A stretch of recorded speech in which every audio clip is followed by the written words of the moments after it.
ഈശോ പത്രോസ് അടക്കമുള്ള ശിഷ്യരോട് താൻ ജെറുസലേമിൽ വെച്ച് പീഡകൾ അനുഭവിച്ചു കുരിശിലേറണമെന്ന പ്രവചനം നടത്തുകയാണ്. തന്റെ ഗുരു അനുഭവിക്കാൻ പോകുന്നത് പൂർണ്ണമായി ഉൾക്കൊള്ളാൻ സാധിച്ചില്ലെങ്കിലും ഗുരുവിനെ വിളിച്ച് മാറ്റി നിർത്തി അതൊന്നും സംഭവിക്കാതിരിക്കാനുള്ള മാർഗങ്ങൾ ആരായുകയാണ് പത്രോസ്. സാത്താനെ എന്നാണ് ഈശോ അപ്പോൾ പത്രോസിനെ വിളിക്കുക. നിന്റെ ചിന്ത ദൈവീകമല്ല മാനുഷികമാണെന്ന് കൂട്ടിച്ചേർക്കുന്നു. ദൈവീകമല്ലാത്ത മാനുഷികമായ ചിന്തയോടെ ഞാൻ കർത്താവിന്റെ പദ്ധതികളെ സമീപിക്കുമ്പോൾ ഞാൻ സാത്താനാകുന്നു. എൻ്റെ കുടുംബം ദൈവപദ്ധതിയാണ്. എൻ്റെ സമർപ്പണ ജീവിതം ദൈവത്തിന്റെ സ്വപ്നമാണ്.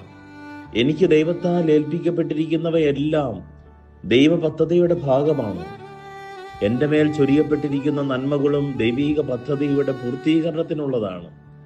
അതിനെ മാനുഷികമായ കണ്ണുകളോടെ ഞാൻ നോക്കിക്കാണുകയും എൻ്റെ ആഗ്രഹ പൂർത്തീകരണത്തിനായി ഉപയോഗിക്കുകയും ചെയ്യുമ്പോൾ എന്നെയും കർത്താവ് വിളിക്കുന്നത് സാത്താനെ എന്ന് തന്നെയാണ്. നമ്മൾ മനുഷ്യരാണെന്ന യാഥാർത്ഥ്യം നമുക്ക് അംഗീകരിക്കാം. എന്നാൽ ദൈവീകമായ ശോധനകളെ തിരസ്കരിക്കാതിരിക്കാം. എന്നിലെന്ന പോലെ എനിക്ക് ചുറ്റുമുള്ളവരിൽ ദൈവീക പദ്ധതികൾ പൂർത്തീകരിക്കപ്പെടുന്നുണ്ട്. ഒരിക്കലും അതിന് തടസ്സം സൃഷ്ടിക്കാതിരിക്കാം. അറിവില്ലായ്മയുടെ സമയത്ത് വന്നുപോയ തെറ്റുകളെ കണ്ണുനീര് കൊണ്ട് മായ്ക്കാം.